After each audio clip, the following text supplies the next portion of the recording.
Horror comedy इस वक्त box office ही नहीं बल्कि दर्शकों पर भी खूब भा रही है। बीते दिनों मुंजिया और स्त्री 2 ने ऑडियंस ही नहीं बल्कि दर्शकों के बीच भी खूब धमाल मचाया है। इसी कड़ी को आगे बढ़ाती है भूल भुलैया 3। हालांकि देखा जाए तो भूल भुलैया फ्रेंचाइजी की पहली फिल्म आज से तकरीबन 15 साल पहले ही हंसाने डराने वाली फिल्म के रूप में सुपरहिट थी। अब बीते कुछ सालों में बढ़ी इस जॉनर की लोकप्रियता फिल्म के लिए जरूर फायदे का सौदा साबित होगी। तो आइए दोस्तों, आज हम एक्सप्लेन करने वाले हैं भूल भुलैया 3 मूवी को। वीडियो अगर अच्छा लगे तो वीडियो को लाइक करके चैनल को सब्सक्राइब जरूर कीजिएगा ताकि आपको इसी तरह के लेटेस्ट और फ्रेश कंटेंट मिलते रहे। तो फिल्म की शुरुआत होती है 1824 में बंगाल से, जहां पर कि हमें रक्तघाट के राजा को दिखाया जाता है और फिर राजा अपने महल के नाचने वाली लड़की को घसीटते हुए महल के बाहर ले जाते हैं। ये लड़की कौन थी ये तो नहीं बताया गया, लेकिन ऐसा बताया गया कि ये मंजूलिका थी। बाद में राजा ने इसे सभी के सामने जिंदा जला दिया था और जब वो जलकर राख हो गई और जब सभी यहाँ से चले गए तो उसकी आत्मा बाहर निकल कर आई। उसने एक मास्क पहना और जिसने उसे आग लगाई थी यहाँ उस औरत ने उसे जान से मार दिया। जिसके बाद कहानी प्रेजेंट में आती है और आज के वक्त में रूहान रूह बाबा बनकर लोगों को बेवकूफ बना रहा है। पाखंडी बाबा बना रूहान अपने चेले के साथ मिलकर लोगों की गलतियों को भूत बाधा बताकर और गंगा जल की पिचकारी मारकर माफ करवाता है। इसके बदले उनकी कीमती चीजों को वो साबित बताकर उनसे वो चीज छीन लेता है। लेकिन ये ढोंगी रूह बाबा नहीं जानता कि जल्द उसकी मुलाकात एक असली भूत से होने वाली है जो उसकी नाक में दम कर सकता है। तो रूह बाबा की सर्विस को इस्तेमाल करने वालों को भी पता है कि वो फर्जी बाबा है और उन्हीं में से एक थी मीरा और उसके मामा। उन दोनों को मालूम है कि रूह बाबा फर्जी बाबा है। वो उसका वीडियो बना लेते हैं और उसे ब्लैकमेल करने लगते हैं। वो उससे कहते हैं कि हमें तुम्हारी ये फर्जी सर्विस चाहिए, बदले में हम तुम्हें 1 करोड़ रुपए देंगे। तो मीरा बाबा रूहान को अपने गांव रक्तघाट ले जाती है, जहाँ पर पहुँचने के बाद गांव के सभी लोग रूह बाबा को घूर कर देखने लगते हैं और मालूम चलता है कि रक्तघाट की ये हवेली दरअसल में 1000 करोड़ रुपए की है। लेकिन मीरा के परिवार वालों को लगता है कि उनकी हवेली में एक मंजूलिका नाम की भूतनी कैद है, इसलिए वो ना हवेली में रह पाते हैं और ना ही उसे बेच पाते हैं। मगर मीरा भूत प्रेतों में नहीं मानती है, इसलिए वो फर्जी बाबा रूह बाबा को लेकर आई है। और मालूम तो ये भी चलता है कि ये सभी लोग हवेली के सामने ही एक तबेले में रहते हैं और इनकी हालत बहुत ही ज्यादा खराब है, मतलब कि ये बहुत ही ज्यादा गरीब है। राजा महाराजा परिवार के होते हुए भी ये लोग इतने गरीब हैं। अब जो बस ये इंतजार कर रहे हैं तब वो हवेली के बिकने का इंतजार कर रहे हैं ताकि इनके पास पैसे आ जाएं और इनकी आर्थिक स्थिति सुधर जाए। अब रात को मीरा रूहान को राजपुरोहित से मिलवाती है और राजपुरोहित यहाँ पर इस महल के बारे में रूहान को सब कुछ बताते हैं। वो बताते हैं कि आज से 200 साल पहले यहाँ राजा की एक बेटी हुआ करती थी जिसका नाम मंजूलिका था। मंजूलिका हर एक चीज में बहुत तेज थी, जैसे नृत्य करना हो, हथियार चलाना हो, वो सभी चीज में निपुण थी और उसे ऐसा लग रहा था कि आगे चलकर वही इस गद्दी को संभालेगी। लेकिन कुछ समय के बाद राजा की दासी से राजा को एक पुत्र प्राप्त हुआ जिसका नाम था देवेंद्रनाथ। जैसे जैसे देवेंद्रनाथ बड़ा होता गया, देवेंद्रनाथ के लिए राजा का प्यार भी बढ़ता गया और फिर राजा ने डिसाइड किया कि उनकी गद्दी मंजूलिका नहीं बल्कि उसका बेटा देवेंद्रनाथ संभालेगा। जबकि मंजूलिका को ऐसा लग रहा था कि वो इस गद्दी को संभालेगी, लेकिन ऐसा नहीं हुआ। तब वो देवेंद्रनाथ से जलने लगी और उसने देवेंद्रनाथ को एक दिन मार भी दिया। लेकिन जब ये बात मंजूलिका के फादर मतलब कि राजा को मालूम चली तो उन्होंने सभी के सामने मंजूलिका को जिंदा जला दिया। लेकिन फिर तब से मंजूलिका की आत्मा भटकने लगी और मंजूलिका ने यहाँ अपने पिता को जान से मार दिया था। और फिर बाद में राजपुरोहित के पूर्वजों ने यहाँ इस महल में एक बहुत बड़ा हवन करके मंजूलिका को एक कमरे में कैद कर दिया और उसके ऊपर एक भैरव कवच चढ़ा दिया। कहा जाता है कि मंजूलिका इसी कमरे में कैद है और भैरव कवच के कारण वो बाहर नहीं आ पा रही है और भैरव कवच सिर्फ उसे बाहर आने से रोक सकता है। अगर वो बाहर आ गई तो मंजूलिका पूरे शहर में तबाही मचा देगी। राजपुरोहित यहाँ पर रूहान को एक बात और बताता है कि राजपुरोहित के पूर्वजों ने उन्हें एक बात और बताई थी कि मंजूलिका को सिर्फ एक ही शख्स मार सकता है जो कि राजा के घर का हो, वो पुनर्जन्म लेकर वापस आएगा।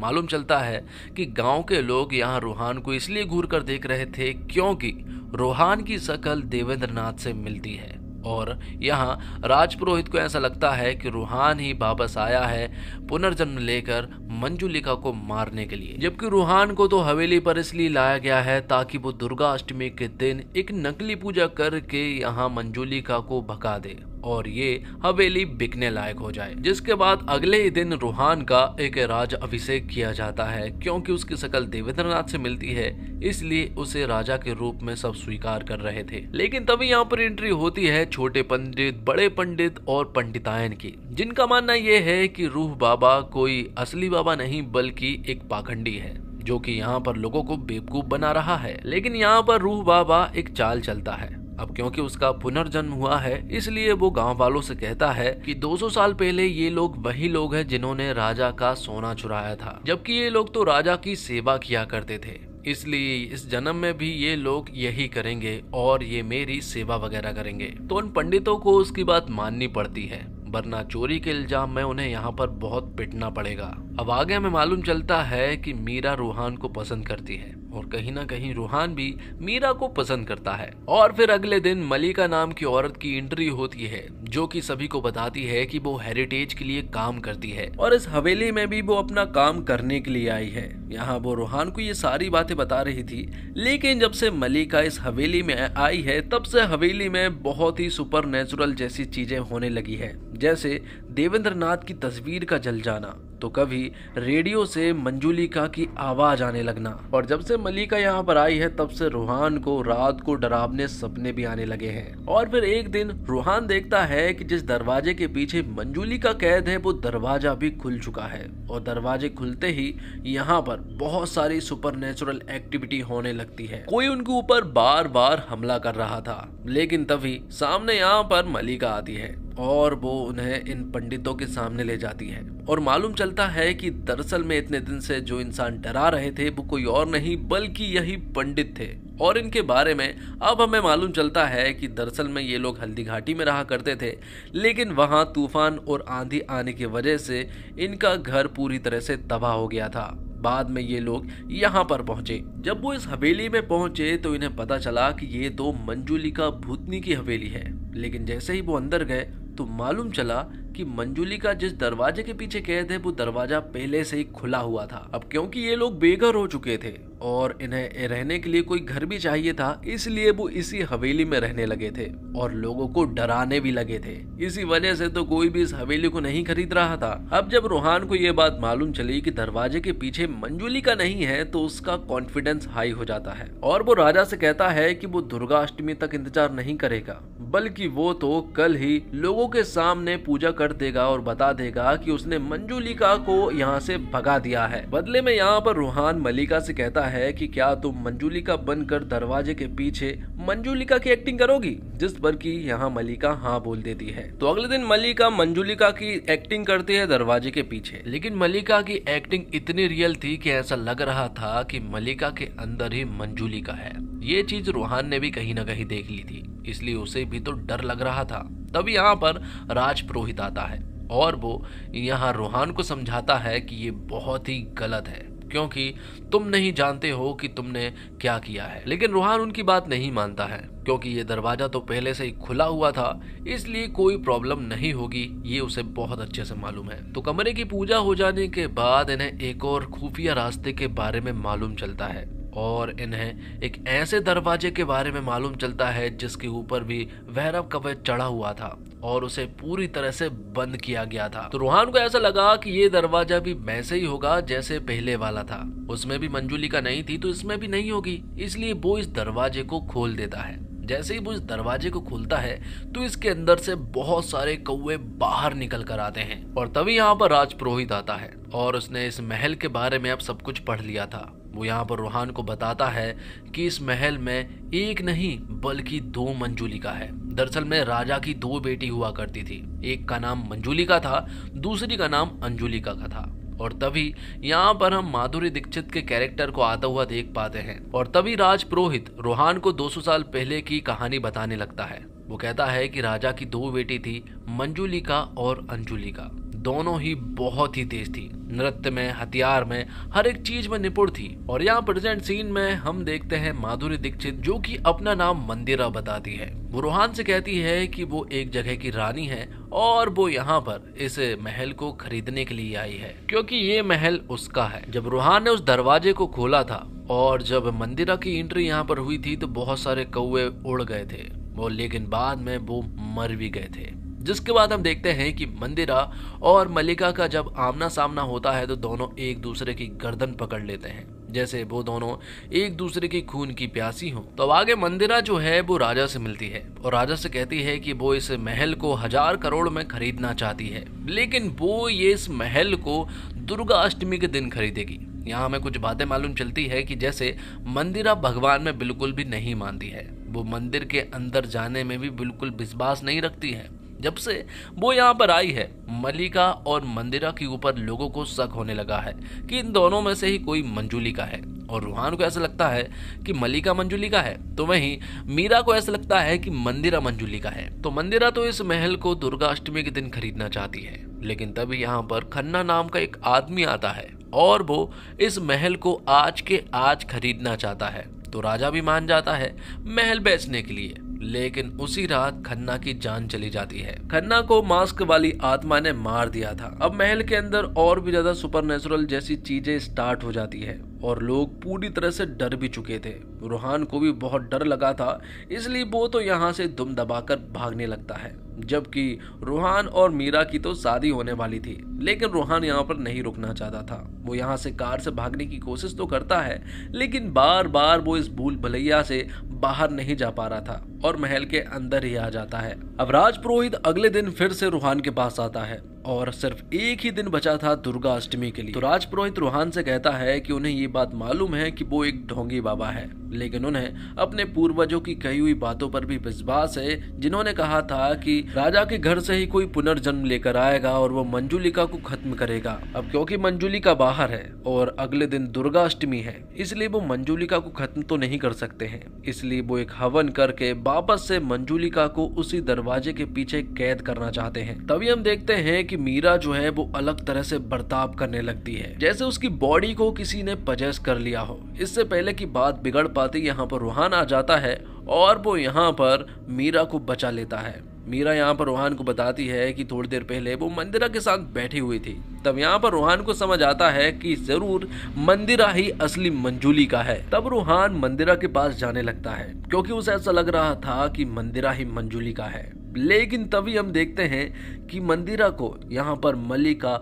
घसीटते हुए ले जाती है और उसे बुरी तरह से मारने लगती है। वो उसे ऊपर ले जाकर नीचे फेंक देती है। तो अब सभी को ये बात मालूम चल चुकी थी कि असली मंजुलिका मल्लिका ही है। इसलिए यहाँ पर रोहान मल्लिका के चारों तरफ आग से घेरा बना देता है और खुद बाहर आ जाता है। बाद में वो मंदिरा को उठाने के लिए जाता है क्योंकि उसे बहुत चोट लगी हुई थी। लेकिन जैसे ही रोहान मंदिरा को उठाता है तो यहाँ पर मंदिरा कहती है कि उसने गलत मंजुलिका को आग के घेरे में डाल दिया है क्योंकि असली मंजुलिका वो है। और फिर मंदिरा यहाँ पर तबाही मचाने लगती है और लोगों को बुरी तरह से मारने पीटने लगती है, यहाँ तक कि वो तो रोहान को भी बुरी तरह से मारने लगती है। तब यहाँ सभी लोग कंफ्यूज हो चुके थे कि आखिर असली मंजुलिका है कौन। तभी मल्लिका बताती है कि असली मंजुलिका हम दोनों में से कोई नहीं है और हम दोनों कोई भूत नहीं है। असली मंजुलिका कोई और है जो कि सभी के सामने आता है और मालूम चलता है कि असली मंजुलिका दरअसल में देवेंद्रनाथ का भूत है। जिसके बाद कहानी फिर से 200 साल पहले शिफ्ट हो जाती है, जहाँ पर कि बताया जाता कि मंजुलिका अंजुलिका बहन थी और उनका भाई देवेंद्रनाथ था और राजा ने देवेंद्रनाथ को गद्दी सौंप दी थी। और जब गद्दी सौंपी तो अंजुलिका और मंजुलिका को बहुत ज्यादा जलन हुई अपने भाई से। वो बस किसी तरह से अपने भाई को मारना चाहती थी। इसलिए वो दोनों रात को जब देवेंद्रनाथ को मारने के लिए पहुंची तो उन्होंने देखा कि उनका भाई तो मारने लायक ही नहीं है, क्योंकि जब वो कमरे में पहुंची तो देवेंद्रनाथ औरतों की तरह सज संवर रहा था और अमी जे तो मार वाला गाना भी गा रहा था। ये सच्चाई दोनों बहनों को मालूम चल चुकी थी। देवेंद्रनाथ भी उन्हें देखकर पूरी तरह से हैरान रह चुका था। वो अपनी बहनों से कहता है कि उसे इस गद्दी में कोई भी इंटरेस्ट नहीं है, उसे तो बस नाच गाना करना है। मैं बाहर से भले ही मर्द की तरह हूँ लेकिन अंदर से बिल्कुल तुम्हारी तरह हूँ। तब दोनों बहनें कहती है कि ये तो बहुत अच्छी बात है, चलो हम लोग गाना गाते हैं और तुम डांस करना। जब यहाँ देवेंद्र नाथ औरतों की तरह डांस करने लगा था तो मंजुलिका तुरंत ही राजा के पास पहुंची और मंजुलिका ने राजा को सब कुछ बता दिया था। जब मंजुलिका ने राजा को सब कुछ बता दिया और जब राजा ने अपनी आंखों से सब कुछ देख लिया तो उन्हें बहुत ज्यादा बुरा लगा। राजा के साथ साथ पूरी सभा ने भी ये सब कुछ होते हुए देखा था और उनकी नाक कट जाती, इसलिए उन्होंने अपने बेटे देवेंद्र नाथ को मौत की सजा सुनाई। तो फिल्म के पहले सीन में जो हमने औरत को जलते हुए देखा था वो कोई औरत नहीं बल्कि देवेंद्र नाथ था। उसके जल जाने के बाद यहाँ पर राजा ने अपनी दोनों बेटियों को भी सजा दी। दरअसल में मंजुलिका चाहती तो वो राजा को ये बात चुपचाप से भी बता सकती थी, लेकिन उसे तो गद्दी चाहिए थी, इसलिए दोनों बहनों ने ऐसा किया। इसलिए राजा ने कहा कि इसकी मौत के पीछे का जिम्मेदार दुनिया सिर्फ और सिर्फ मंजुलिका को मानेगी और भविष्य में अंजुलिका को कोई भी याद नहीं रखेगा और इन दोनों को ही देश निकाला दे दिया जाता है। तो प्रेजेंट सीन में जो सारी चीजें हुई हैं वो सारी चीजें देवेंद्र नाथ ने की हैं और दोनों बहनें जाने अनजाने में ही यहाँ पर पहुंच चुकी थी। देवेंद्र नाथ तो पहले ही दिन यहाँ अंजुलिका और मंजुलिका को मार सकता था, लेकिन देवेंद्र नाथ दोनों बहनों को इतनी आसान मौत नहीं देना चाहता था। वो उसी तरह उन्हें मारना चाहता था जिस तरह से उसे मारा गया था। महल में जितनी भी सुपरनेचुरल एक्टिविटी हुई थी वो सारी सुपरनेचुरल एक्टिविटी देवेंद्र नाथ ने की थी। तो अब देवेंद्र नाथ इन दोनों बहनों के साथ साथ महल में जितने भी लोग हैं उन सभी लोगों को आग में जलाकर मारने वाला है। लेकिन देवेंद्र नाथ अब उस जगह पर फंस जाता है जहाँ पर कि रूहान ने गंगा जल छिड़क कर रखा हुआ था, इसलिए अब वो कहीं पर भी नहीं जा सकता है, वो एक ही जगह पर खड़ा रहेगा। अब राज पुरोहित इन दोनों बहनों को आग देता है और इसे जलाने के लिए कहता है, लेकिन इस बार दोनों बहनें ऐसा नहीं करती है। वो कहती है कि 200 साल पहले जो उन्होंने गलती की थी वो इस बार वो ये गलती नहीं करेंगे। 200 साल बाद उनका पुनर्जन्म हुआ है, इसे मारने के लिए नहीं बल्कि इस गलती को सुधारने के लिए। हमें अपने भाई को समझना चाहिए था, लेकिन गद्दी के लालच में हमने अपने भाई को ही मरवा दिया, जबकि उसे तो गद्दी में भी कोई इंटरेस्ट नहीं था। तब दोनों बहनें उसे आग में नहीं जलाती हैं और उससे कहती हैं कि लोगों ने कुछ भी नहीं किया है, अगर जान किसी की जानी चाहिए तो वो हम दोनों बहनें हैं। लेकिन देवेंद्र नाथ यहाँ अपनी दोनों बहनों को भी माफ कर देता है, क्योंकि देवेंद्र नाथ अपनी दोनों बहनों से बहुत ज्यादा प्यार किया करता था और जब आज वो उससे माफी मांग रही हैं तो देवेंद्र नाथ उन्हें माफ कर देता है। आखिर में मालूम चलता है कि ये दोनों बहनें एक्सीडेंटली यहाँ पर पहुंची थी। यहाँ मलिका जो है वो सचमुच ही हेरिटेज के लिए काम करती है, तो वहीं यहाँ पर हमें मंदिरा के बारे में मालूम चलता है कि वो दरअसल में एसीपी राठौर है जो कि रूह बाबा को ढूंढ रही है। तो दोस्तों, निर्देशक के रूप में अनीस बाज़मी को इंडस्ट्री में 3 दशक से भी ज्यादा समय हो गया है। उन्होंने बदलते वक्त के साथ नए ट्रेंड को भी अपनाया है। उनकी भूल भुलैया 3 साइकोलॉजिकल थ्रिलर की वजह आज के प्रचलित हॉरर कॉमिक स्पेस में है। हालांकि उनका फर्स्ट हाफ कमजोर है, कहानी को स्थापित करने में वक्त लगता है और कॉमिक पंचेस भी कम लगते हैं और इंटरवल के बाद कॉमिक ही नहीं हॉरर सीन भी आपको डराते हंसाते हैं। प्री क्लाइमेक्स मामला जमा ले जाता है और क्लाइमेक्स का ट्विस्ट दर्शकों को चौंकाने के लिए काफी है। फिल्म का अंत थोड़ा इमोशनल भी करता है। तकनीकी पक्ष की बात की जाए तो फिल्म उस मामले में स्ट्रॉन्ग है। डरावने दृश्य में वीएफएक्स का दमदार इस्तेमाल हुआ है। सेट डिजाइनिंग भी अच्छी लगती है। अभिनय की बात की जाए तो कार्तिक आर्यन एक बार फिर रूह बाबा के रूप में भरपूर मनोरंजन करते हैं। रोल के लिए की गई उनकी मेहनत पर्दे पर साफ झलकती है। विद्या बालन के रूप में मंजुलिका की वापसी दमदार साबित हुई है। वे अपने किरदार में छाप छोड़ जाती है। गेस्ट अपीयरेंस में माधुरी की मौजूदगी कहानी के लिए लाभदायक होती है। ग्रे सैड रोल में माधुरी अपने चार्म के साथ प्रस्तुत हुई है और भूल भुलैया 3 फिल्म की शुरुआत ठीक ठाक ढंग से होती है। मंजुलिका की कहानी, उसकी मौत और उसका भूत बनना आपको समझ आता है और डराता भी है। फिर आते हैं रूह बाबा, जिनका पाखंड आपको हंसाता है, लेकिन फिल्म जैसे जैसे आगे बढ़ती जाती है भूल भुलैया में आप फंसते चले जाते हैं। पिक्चर का फर्स्ट हाफ आपको अपने साथ बांधे रखता है। परत दर परत कहानी खुल रही होती है और आपको मन में आ रहा होता है कि अब क्या होगा और कैसे होगा। फिर आता है सेकेंड हाफ। यहाँ चरम पर अब चल रहे आपकी उम्मीदें और उत्साह को ठोकर लगती है, लेकिन फिल्म लॉजिक और फन पीछे छोड़ आई है। अब पिक्चर में कुछ भी हो रहा है, अब किसी के मन में ये सवाल नहीं है कि आखिर मंजुलिका यहाँ है या नहीं। अब सवाल यह है कि आखिर मंजुलिका है कौन। हॉरर के नाम पर आपको पिक्चर में घिसी पिटी चीजें देखने को मिलती है। इसके बीच में थोड़े कॉमिक के छींटे मार दिए गए हैं जो ज्यादातर मिस ही होते हैं। ये तो वक्त है जब फिल्म डायरेक्टर के हाथ से निकल चुकी है और इसके अंदर कोई कहानी बाकी नहीं रही। पर्दे पर कुछ भी हो रहा है और आप इंतजार कर रहे हैं कि ये खत्म हो तो घर जाए। परफॉर्मेंस की बात करें तो रूह बाबा के रोल में कार्तिक आर्यन को देखकर अक्षय कुमार की याद आती है। उनकी बॉडी लैंग्वेज से लेकर डायलॉग डिलीवरी तक अक्षय कुमार जैसी है। फिल्म जैसे जैसे आगे बढ़ती है कार्तिक अक्षय से वापस कार्तिक हो जाते हैं। बाकी उनका काम ठीक ठाक है। विद्या बालन और माधुरी दीक्षित ने पिक्चर में अलग रंग घोला है। उनकी परफॉर्मेंस काफी अच्छी है और डांस के साथ तो उन्होंने कमाल ही किया है। खुद को मिले रोल के साथ दोनों हीरोइन ने न्याय किया है। फिल्म में तृप्ति डिमरी ने भी काम किया है। उनका रोल क्या है, क्यों है, कैसा है, ये कहना मुश्किल है। देखकर लगता है कि उन्हें कहा गया होगा कि तुम बस माहौल बनाओ, लोग खुद समझ जाएंगे कि क्या हो रहा है। और इसी के साथ ये वीडियो यहीं पर समाप्त होती है। उम्मीद करता हूँ दोस्तों आपको वीडियो पसंद आई होगी। वीडियो पसंद आई हो तो वीडियो को लाइक करके चैनल को सब्सक्राइब जरूर कीजिएगा ताकि आपको इसी तरह के लेटेस्ट और फ्रेश कंटेंट मिलते रहे। मिलते हैं और कमाल की वीडियो के साथ। तब तक के लिए आप हमारे चैनल के साथ बने रहिए। धन्यवाद। जय हिंद, जय भारत, जय श्री राम।